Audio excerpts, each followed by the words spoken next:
Welcome to the Your Limitless Leadership Podcast with Jenny and Brent Widman. Here, we believe leadership isn't just about titles. It's about how you show up in every aspect of life. Whether you're leading a business, building a legacy as an entrepreneur, guiding your family, or striving to lead yourself first, this podcast is for you. Join us as we dive into real conversations about growth, decision-making, and the courage it takes to lead with purpose.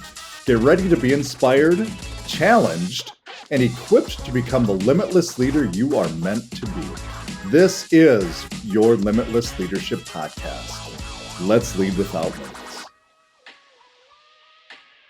Welcome to Your Limitless Leadership Podcast, and I have my esteemed, very special guest with me today, Mrs. Jennifer Widman. Welcome, ma'am. It's great to have you on. I just love doing these with you because just brings me so much joy. Today, and I'll turn over to you here in a second, but today we're going to talk about this kind of funny. We went to, and it was fantastic, and she'll obviously allude to this too. We went to Luke Combs' concert this weekend, and it was down in Ames, Iowa. It's about 3.5 hours. It took us about 4 by the time we got to Des Moines and then back to Ames, but I'm not, I don't want to speak for you. I'm not a big concert person. We did this, I got to tell this story. We did this thing way back. A leader taught me this way back to get to know people. You probably know where I'm going with this. An icebreaker that any leader on here can use. But what if you were to go to your perfect concert, whether they are alive or they have died, and you had a opener, a middle, and an end, what would that concert look like? And so we use this as an icebreaker a lot of times, and have taught other leaders to do it as well. But mine's Elvis, Luke Combs, and Eminem. So Luke has always been on my list, and it was fantastic. It really was. But we have a couple stories. We came back about leadership and life and discipline and consistency as well. But how'd you like the concert, Mrs. Widman? Oh my gosh, it was amazing. Luke did amazing. Dierks Bentley opened for him, and his stage presence.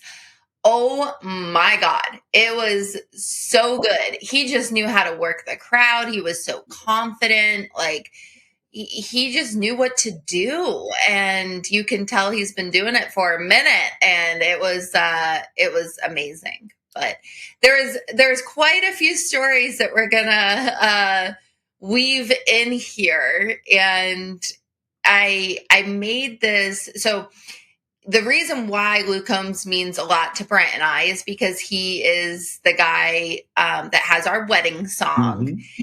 And so it was months ago. I want to say like six to 5 months ago. And Brent texted it to me. And when Brent texts me a date idea, I'm all over it because, I'm the date planner over here. And so when he has a suggestion, I get really excited. And so I was looking up tickets right away. And mind you, you should probably wait to get tickets because when I got them, they were like $250 each. And then our same seats about a month ago were like $150. Okay. But worth it. It's all right. Yep. There was the hotels around the area were ridiculous. It was about $800 a night for a Comfort Inn. So we got our hotel in Des Moines and had a really nice Marriott, but for 1/3 of the price, which was great. Overall, though, the concert was amazing. And I guess the first thing I want to mention about like even making choices and knowing that you're going to have a great weekend with your husband and your spouse. I want to say, it's extremely important. I mean, that time with Brent, that one-on-one, just reconnection and going to a concert that it means a lot to us. I mean, I knew it was going to be a great night, a great weekend overall. But I just reflect back on even some choices that we made on our way down there that most people don't make. And I wanted to start this podcast off by saying the little choices are actually big choices in your life. And the first one, and I didn't even realize it until we actually stopped at our first gas station. But we were heading down there, and I was drinking lots of liquid and water and electrolytes because I knew it was going to be a big night. But we had to make like 5 stops on the way down just because I had to go to the bathroom so many times. But the first time we stopped, I was looking at the people in the gas station, and I was like, "Oh my God!" Like they are getting hot dogs and pizzas and chips and Ruffles and candy and Oreos. And I'm looking at they're overweight. They're just fat. And I was like, what the heck? And we get back into the car, and I look at Brent, and in my purse, I made a little to-go box for us. And I had made some egg and egg white with turkey bacon, English muffins, no cheese because Brent can't have cheese. And I made us like 2 big one of these English muffins, and he was like, "All right, is it time for my lunch yet?" And I was like, "Oh yeah, here you go, honey." And I gave it on over to him. But as I'm reflecting, I'm like, it's not normal that people do that. And it needs to be. It needs to be, because the energy that you feel, the way you feel, and just how you show up in life, I can't imagine carrying that extra 200 pounds that these people are carrying, and the choices they're making, and how they must be feeling inside. And I just ask myself, like, how can we make this world a better place for people to understand and know what they put in their body really does matter? I went on a tangent there, but Okay.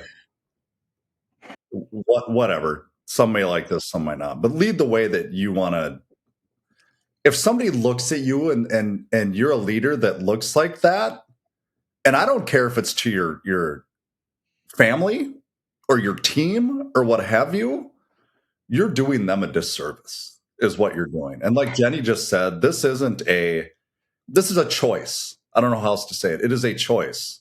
Like, we make the choice to bring our own water and all the stuff, or buy water. We're not buying soda and all the stuff at a gas station. We're not buying hot dogs and pizza. We're not buying chips. We make the choice to make our food on the way down so we can eat healthy on the way down. And I go back to what you said. Yeah, part of it's what you look like. I get it. You want to fit in your clothes and all the stuff, but it's part of how you feel and how you conduct yourself as well. Like, I've never, and take this for what you will, if I look at an advisor or a leader or what have you, and I see that they are in shape and they have it together, and you can tell that that's the type of person I want to do business with. That's the kind of person I want to work with. That's the kind of person I want to be around, because I know the way they think, the discipline, the consistency, the hardship, the things that they have created, the choices that they make in their world. You know that they are making healthy, good, strong choices instead of whatever's in front of me, whatever's easy. I'll take the easy route, and then I'll make some bullshit excuses about why it doesn't work for me or why I can't do it. And that's the difference in the population. And I'll tell you what, when Jenny and I talked about talking about this topic, because it does have to go with leadership, I'm again, remember, I'm the delicate flower when it comes to this stuff. But we look at, you care if I tell the story about the people that are sitting in front of us? Go for it. So we're at Iowa State in Ames, and Iowa State's older stadium, Trice Stadium, I think is what it's called, and Jack Trice.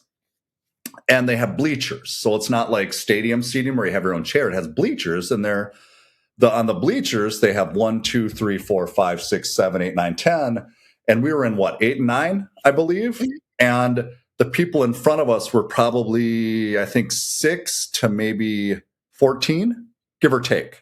Okay.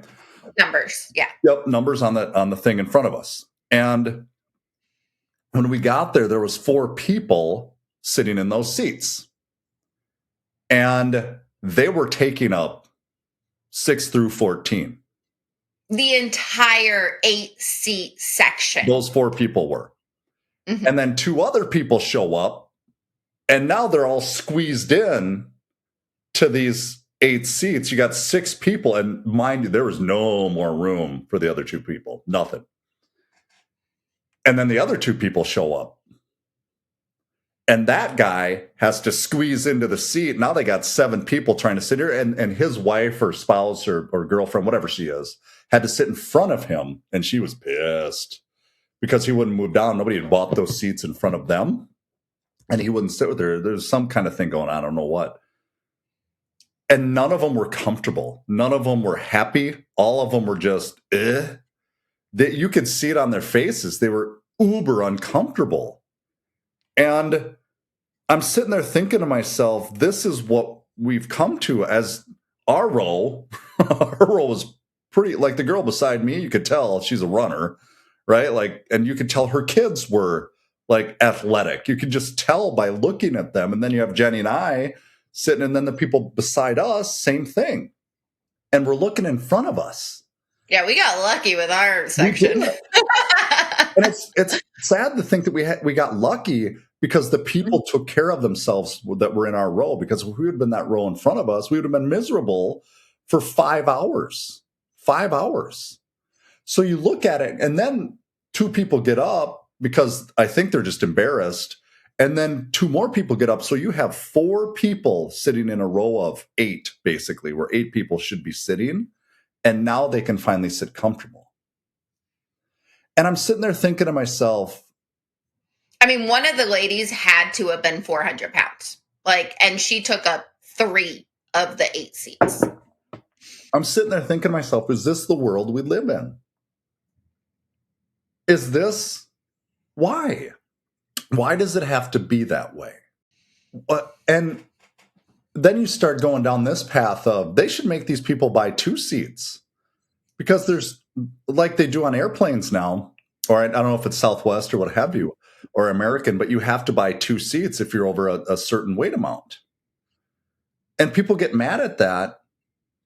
But what are you really getting mad at? Are you getting mad at the airline? Or are you getting mad at yourself? And Jenny and I started talking about this because we talked about, if you've listened to our past podcasts, her weight loss journey as well.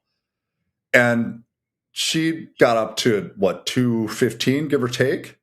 At that point, you probably would have taken up 2 seats, seat and a half, give or take. But she decided, I don't want to live like that anymore.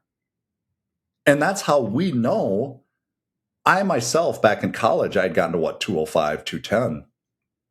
And I thought to myself, I never want to go back to that. And that's how we know it's a choice. Now, I get that there's some of you out there that there's that 1% of the population that can be like, it's not a choice for me. I get it. But for the majority of you, that is a choice. And if you just walk around and look at the grocery store and look at where people eat, and it's like, man, come on. Go walk. Go for a jog. And I know it's not easy. That's where I'm going with this. For Jenny, and we talked about this in the hotel room, how hard it was for her the first couple months. I don't want to put words in your mouth, but you can tell this is something that's a passion of mine. If I could eradicate obesity, I would eradicate it. And I heard this line once, and it stuck with me. How many fat, overweight, old people do you see? Look around. You don't see very many. And there's probably a reason for that, because they don't make it. And that's up to you. That is solely up to you. That is when you walk into that grocery store, or you walk into that fast food restaurant, you don't bring your own lunch. You don't bring bananas. You don't bring fruit. You can eat as much damn fruit as you want to. Test me on this, and you're not going to get fat. Okay? Mm-hmm. It's not going to happen. Now, I get you can have your outs. Moderation, man. And this is where we tie this back to leadership.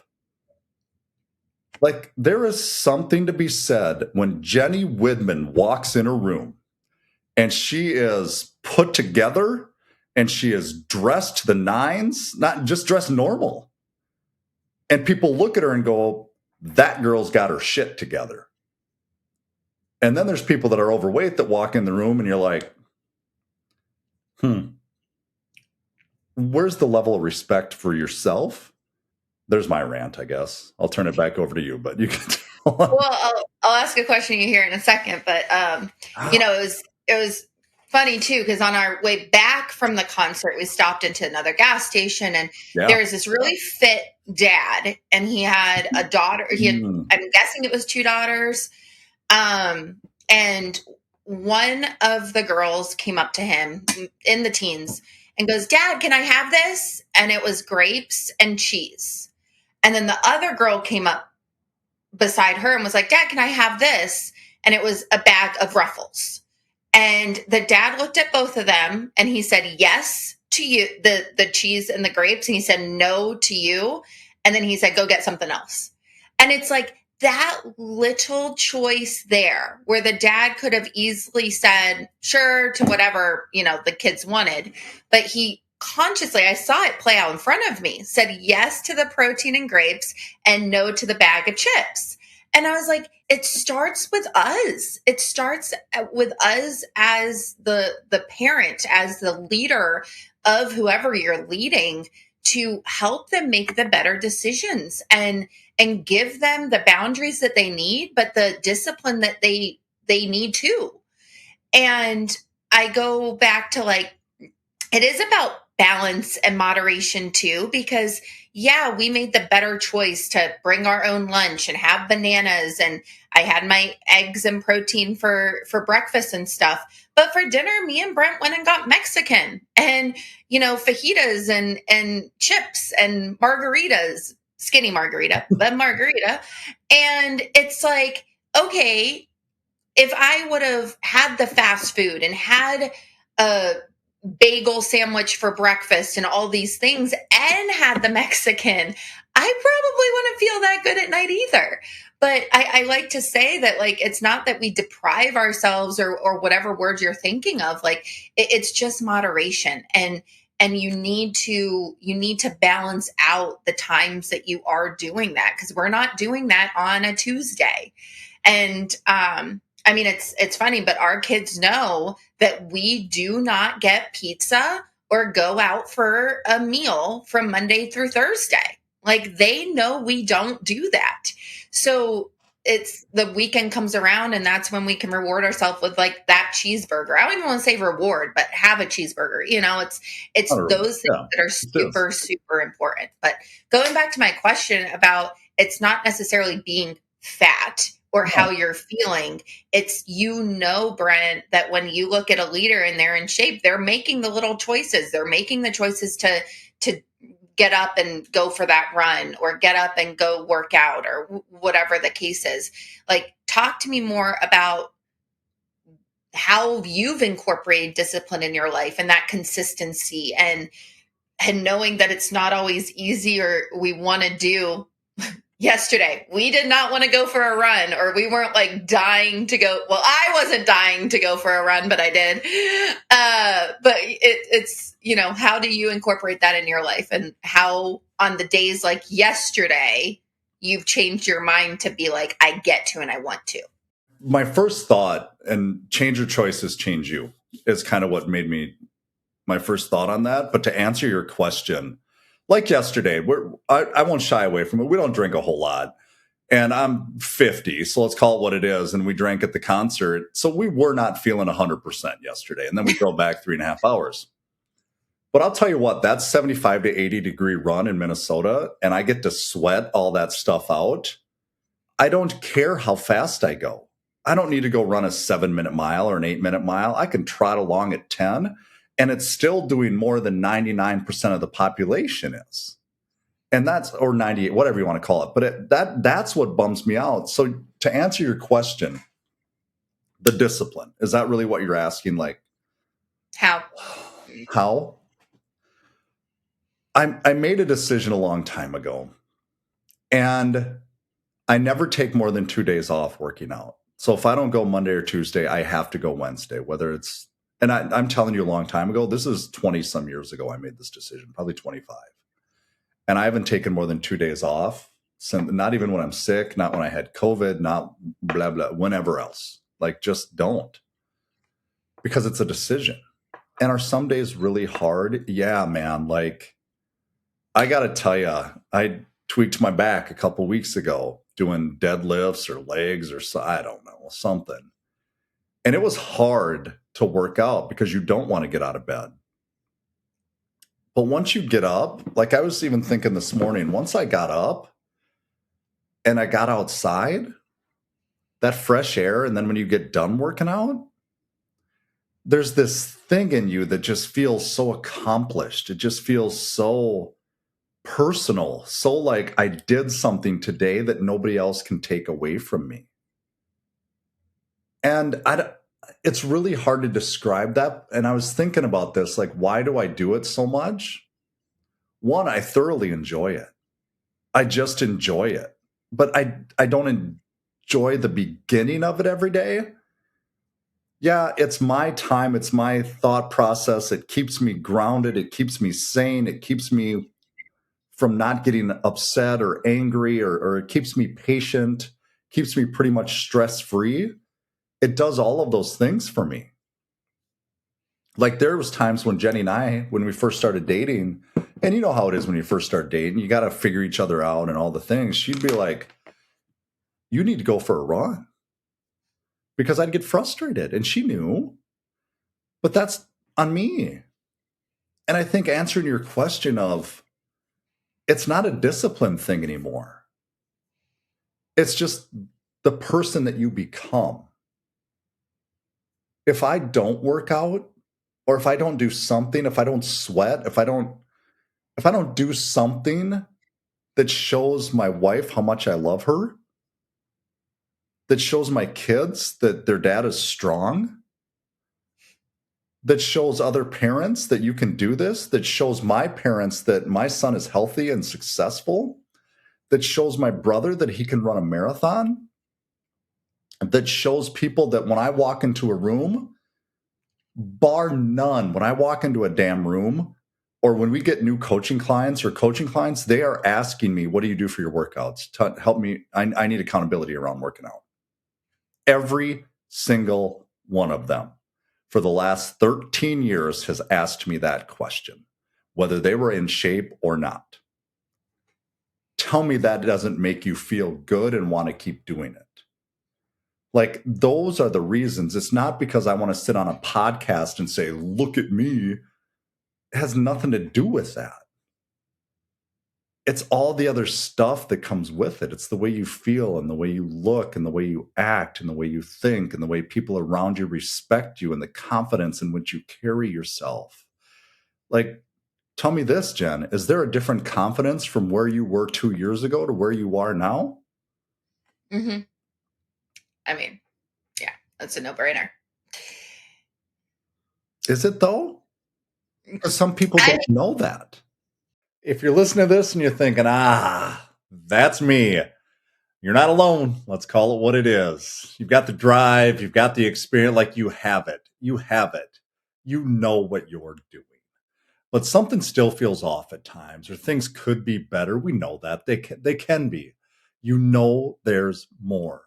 What we do is we help committed leaders go from guessing and grinding to really leading with clarity and structure and confidence.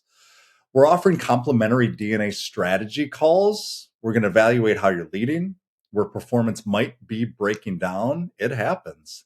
And what really needs to tighten up within your business, within your leadership, within those people around you.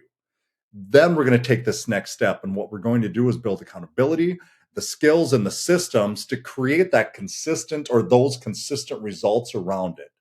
If you're open to digging in a little bit, the link is below in the show notes. Just book your DNAcall.com and we will find time for you and we will dig in with you. All right, let's get back to it. I mean, I've always been in shape up until I had a kid. And then when I had a kid, it's like I gained 60 pounds with my pregnancy. And it just felt so daunting to get that off. I agree. It felt so daunting to me. And that's why, my kid was 3 when I started my weight loss journey. But there are events that happen to you, and I understand that. There are situations that you don't feel like yourself, but the minute that you get back to what you've all either that you knew because you're someone like me that had always been in shape up until pregnancy, or maybe you just haven't been in shape your whole life and it was the choices that your parents made you eat when you were younger. I understand that too. And it's just what you've always been does not mean that's who you always are or going to be. So it's making that choice that is going to be the hard ones, but that makes life easier long run. So I'm going to tell a little bit more about the habitual part of it. And like for me, I get up, well, sometimes depends on when you sleep and what have you. Sometimes I get up a little earlier because I can't sleep as well. Base minimum though, I'm up at about 5:00 every morning. Okay. And I'll tell you this too. I don't care if you work out at 5 a.m. I don't care if it's 6. I don't care if it's sometimes like whatever, 7 or 8 or 4 in the afternoon. If you run your own schedule or the way you can run your own schedule, I don't care when you do it. I care that you do it. That is what's important to me. I don't care if you do it every day. Just because Brent Widman does it every day doesn't mean John Johnson has to do it every day. I care that you do it at least 4 to 5 times a week. Do I care if you go for a 10-mile run? No. Do I care if you go for a 10,000 steps plus? Yes, I absolutely do. Because that will get your body moving, and you have to start the thing to keep the thing going. Just like Jenny said, when she first started, it was hard. I remember when I first started running in college and working out, like it was hard, man. You're sore and you're tired and you're exhausted, and that's why people give up. But when you press through that, that's part of what I'm talking about. The mentality of who you are as a person shows. There's a passage in Total Recall by Arnold Schwarzenegger, and I don't know the exact thing, but he talks about your body, your physicality is something that cannot be bought. It's something somebody else cannot give to you.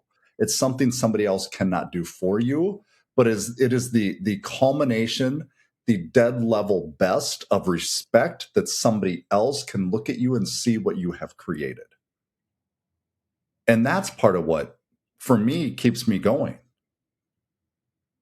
Because that is the culmination. That's the thing that eventually you don't have to think about it anymore. You just do. And that's why it's hard to sit here and talk about the discipline of it.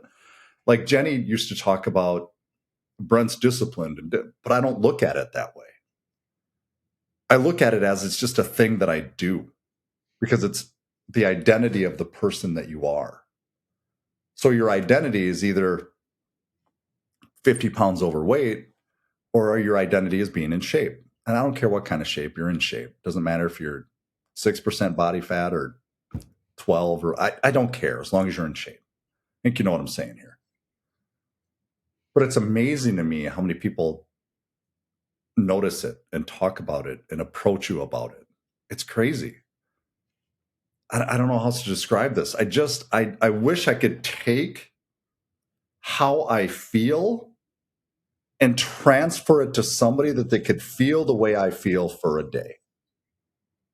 And all I mean by that is, yep, it's going to hurt sometimes. Your back might get sore. My knees might get sore. But it's way better than feeling like crap and eating like crap. It just is. So I don't know. We were walking the other day, and HUD, our 5-year-old, 5-year-old son, goes to Daddy and goes, "Daddy, I know you're stronger than Thor." And he knows that like Daddy is super strong and he works out all the time and all the things, and it's just awesome for him to know that and to see that. And this past Sunday, he came down, or Saturday, and he came down when we were doing push day. And he's like, "Mommy, I'll do the sit-ups in the bridge. Is that good? And I was like, yeah, that's awesome. Like, whatever he wants to do, I encourage it. And if he doesn't want to do the full workout or whatever, it's just like, I'd rather him do a little something than nothing. And being that example is huge. So yeah, and I would say to the sore comment and the pain comment, I used to think that way, like oh man, I'm gonna be sore, or I don't want to get sore. Now when I'm sore, I'm like, yes, I'm sore. Like I worked out a new area, and I had my core was hurting the other day, and I was doing these new set of sit-ups and core work, and I loved the feeling. So sometimes it's just like, it's that excitement, it's the way you think about things, it's the way you approach life that impact others and impact yourself for your own well-being.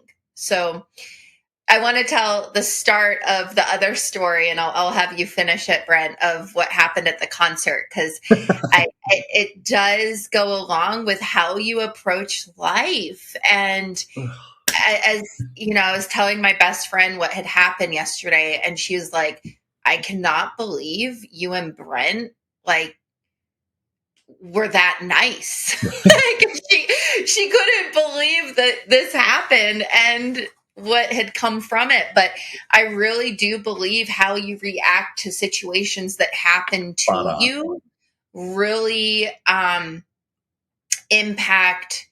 We got it given back to us in multiple ways, and it will make sense here in a second on our walk home. But we were at this concert, and Luke had just came on. I want to say he was on like song 2 or 3. It was that soon into Luke going. And we were just having a great time listening to the music. And this girl that was right behind us tapped me and Brent's shoulder and said, hey, I want to let you know, because your jackets are kind of on the ground right now.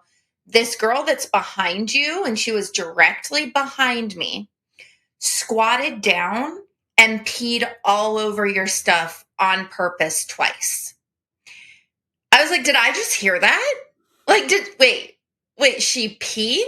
And this girl's right there, right? She's watching this whole thing. And I was like, she just squatted and peed on purpose twice, popped it right there, like in the concert.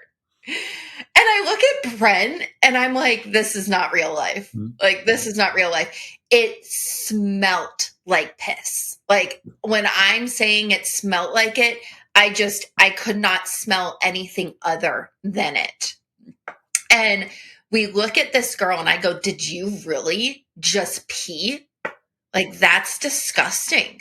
And she like looked right through Brent and I, and she was like, I didn't pee. And she was like with another guy, and he was dead silent. He didn't say a thing. And then, Brent, you want to say what you said? So I looked at her again and I'm like, did you just pee? I did not. I said, well, you have two choices. And I can get pretty stern. Very calm. Yeah. Mm-hmm. And I said it sternly, but calmly. And I said it exactly like this. You have two choices right now. You can either walk away from here and leave, or I can walk up and get security and they can handle it for us. It's up to you, whatever you want to do. And she said again, she didn't pee. And I said the same thing. These are your two choices. And she proceeded just to walk away. After she walked away, the two people that were with her, so there's a guy and a girl, a couple that were with her, they apologized. So here's the level of good that comes from. Now, I will give the girl that peed the benefit of the doubt. And this is why I feel like I was kind of nice. I've been 21 years old before as well. And I've been dumb, and I've done dumb things. Okay.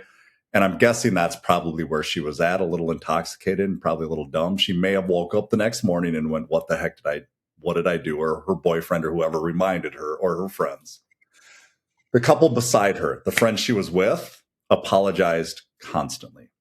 They almost became our best friends by the time we left that concert. They were just dapping and high-fiving and all the stuff.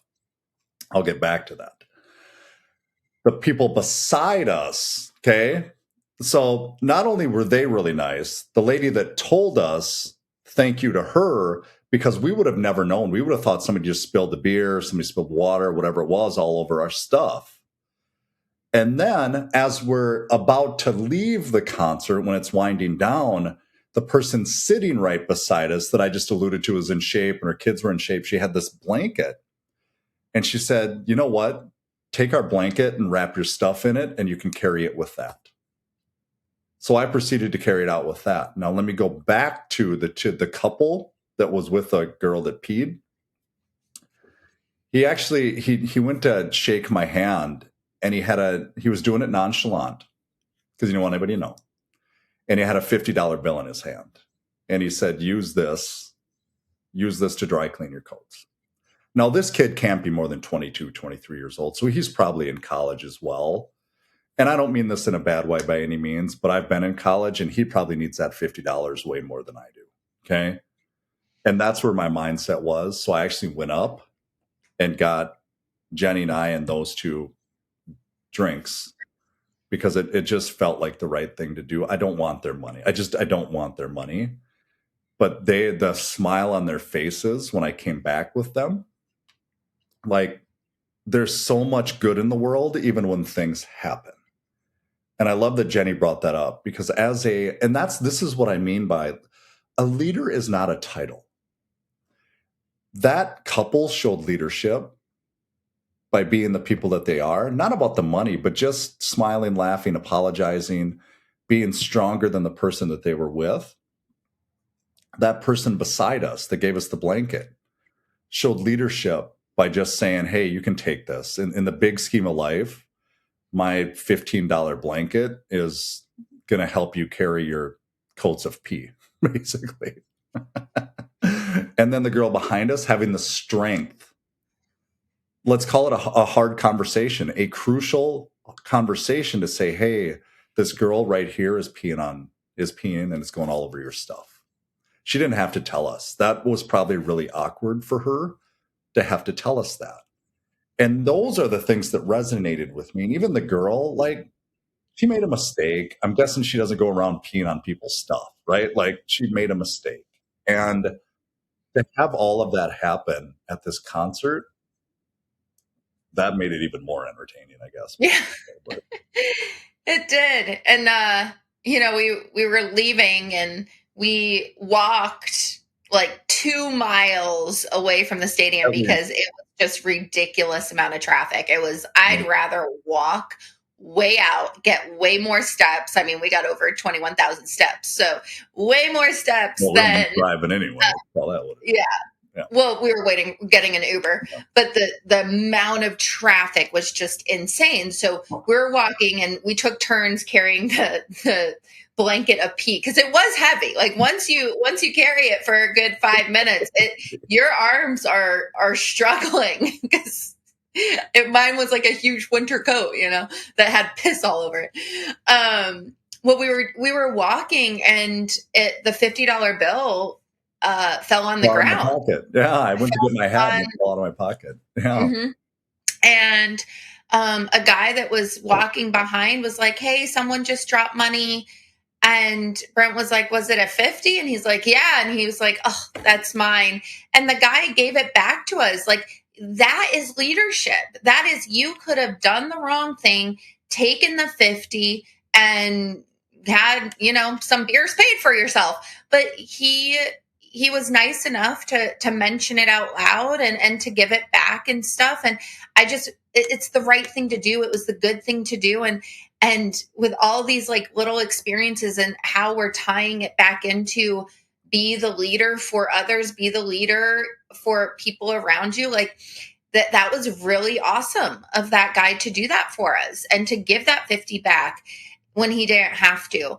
It was amazing for the 20-year-old to even offer getting our stuff dry cleaned when he took full ownership of who this girl was and felt awful, and I just think that there's little things here that go a long way that mean something to others. And I just want you to ask yourself, how can you show up today? How can you lead today? How can you do the right thing today? Because those things matter. And they mattered to us. And when I share the peace story and stuff, and people are like, I can't believe you were so calm and reacted like that. I was just like, well, I mean, they're drunk. What are we going to do? I'm having a good time. It's not the end of the world. At least it wasn't throw up all over my hair, right? Like there's way more worse things that could have happened. I'm good with some pee. But yeah, I just thought it was a good tie-in. That kid at the end too, like when we were walking, he even offered to carry it for us because he saw that it was starting to get heavy. I mean, that's what we're talking about here. When you go looking for the good, you're going to find it. I could have went to security and told on that girl, and she would have got booted out, and maybe even something worse, like taking and she didn't deserve that. Like, is what it is, right? Like, it's things like that. When you go looking for the good, you're going to find it, and you look for the good in people. Watch what starts to happen around you. And I know we're tying this with leadership and what have you, or even the working out thing, but that's the part of, to me, that is what really sets people apart, is when you make really good choices, they come back to you. And you learn to make better choices because you are making better choices in your life as well. It is a full circle thing. And if you are not making very good choices in your life, that is going to catch up with you eventually. Maybe not today, maybe not tomorrow, but it will catch up to you as well. So, yeah, that's where I'm going to leave that. There's one thing I did, this is random at the end, that I wanted to touch on. You talked about Dierks Bentley's stage presence. Stage presence is something that you practice, you learn, and what does stage presence mean, Jenny? I want to leave them with that because you touched on that a little bit. Yeah. Dierks, I mean, we had Ty Myers was before and Luke was obviously after, but Dierks is 50 years old and he's been doing this a very long time. His net worth is over $35 million. I know he's had a lot more practice than Ty and Luke combined, right? And so you could just see the level of confidence this guy had, the natural ability to just speak to the crowd, the way it was swagger, like the way that he just moved. He had a power stance when he was walking. He intentionally looked at people in the audience and gave high fives, and he worked the room unlike I've seen people work the room before at concerts. He was very present and he was very domineering, and you just wanted to hear him talk, not just sing his songs, but hear him speak to the crowd. And so that practice over the years, the amount of concerts he must have done, like you could just see the practice play out right in front of your eyes. And I said to Brent, like within 1 minute of the entire concert ending, I was just like, wow, Dierks' presence was awesome. I'm glad you said that, because at the beginning you said natural. And some of it's natural, but the amount of work that he's probably put into that, that's where it comes from, is the work, the confidence comes from hard work and the things that you're doing. That's where it comes from. And that's kind of what we're talking about here. It goes back to working out and being in shape. But that brings you a level of confidence, because Dierks is in really good shape and he just has a level of confidence that maybe other people simply don't have, because the practice and the way he looks and the way he carries himself too. So it's kind of cool to see that, right? Yeah. So thank you again for listening to this. Hopefully, man, you listen to this and go, I don't care if it's one person out there, and you go, all right, today's the day I start. Jenny did it. Brent's done it. I can do that. Push through the hard and you will be just fine. I promise you that. And it will change who you are as a person, inside and out, hands down. So thank you. Thanks for joining us on the Your Limitless Leadership Podcast with Jenny and Brent Widman. We hope today's conversation inspired you to think differently about leadership, not just in your career, but in every part of your life. Remember, leadership starts with leading yourself first.